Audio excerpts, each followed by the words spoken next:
Polisi menetapkan pimpinan tertinggi Khilafatul Muslimin Abdul Qodir Baraja sebagai tersangka karena menganut ajaran dan paham yang bertentangan dengan Pancasila. Badan Pembinaan Ideologi Pancasila (BPIP) meminta polisi menindak tegas setiap gerakan menentang Pancasila. Polisi menetapkan Abdul Qodir Baraja, pimpinan Khilafatul Muslimin sebagai tersangka terkait penyebaran paham yang bertentangan dengan Pancasila. Sangkaan lainnya adalah penyebaran berita bohong yang menimbulkan keonaran di masyarakat. Abdul Qodir ditangkap Selasa pagi di sekitar Masjid Kantor Umum Khilafatul Muslimin di Bumi Waras, Bandar Lampung. Kemudian untuk tersangka sudah ditetapkan selama belakang inisialnya B dari Polda Metro Jaya, kemudian di backup dari Bareskrim dan Polda Lampung. Saat ini sedang mendalami yang beberapa orang yang kemungkinan akan bisa bertambah untuk tersangkanya, dan juga seluruh alat bukti yang saat ini sedang dikumpulkan oleh para penyidik.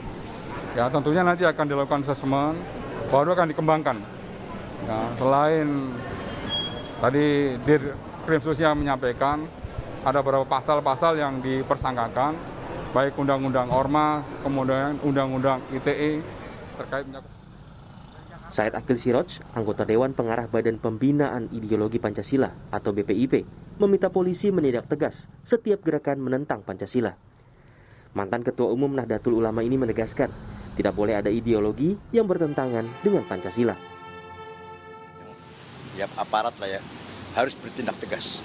Tidak boleh mentolerir sedikit pun.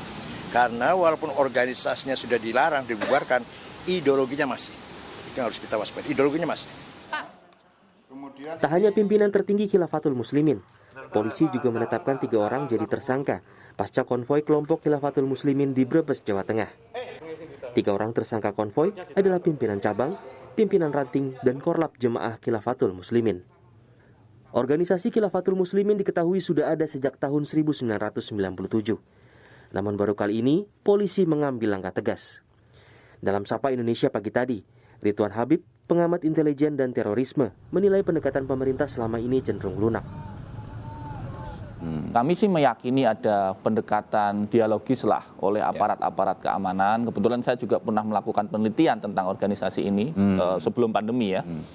Dan ada komunikasi misalnya dengan aparat setempat ya, Pemda setempat, kemudian aparat kepolisian, intelijen.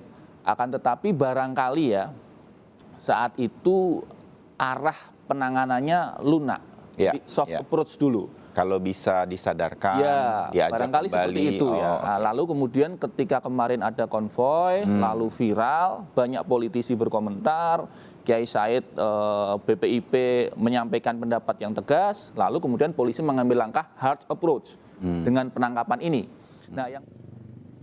Namun kini, setelah penangkapan pimpinan tertinggi Khilafatul Muslimin, muncul pertanyaan lain. Apakah akan menghentikan penyebaran paham khilafah? Oleh karena itu, dengan ditangkap-tangkapnya, itu mungkin bisa menyelesaikan dari terjadinya umpamanya terorisme atau terjadinya ekstremisme. Itu mungkin bisa. Tetapi mengubah paham itu harus dengan penyadaran, dialog, memberikan narasi, kontra narasi, dan juga bimbingan umat. Mungkin juga ini adalah bagian dari koreksi kepada saya sebagai ketua MUI dan juga kita semua yang mendakwa harus banyak menyapa mereka agar tidak disapa oleh orang lain sehingga mempunyai ideologi yang berbeda. Ini dan kewajiban kita, negara juga memberikan perhatian program-programnya bagaimana mengembalikan mereka, karena mereka juga anak bangsa yang salah berpikir, salah memahami tentang bagaimana konteks kebangsaan kita.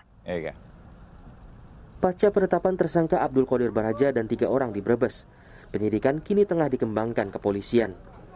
Tak menutup kemungkinan muncul tersangka lain. Kegiatan Khilafatul Muslimin di sejumlah wilayah kini juga tengah dipantau ketat. Karena diketahui, organisasi ini memiliki puluhan kantor wilayah dan banyak pengikut. Tim Liputan, Kompas TV.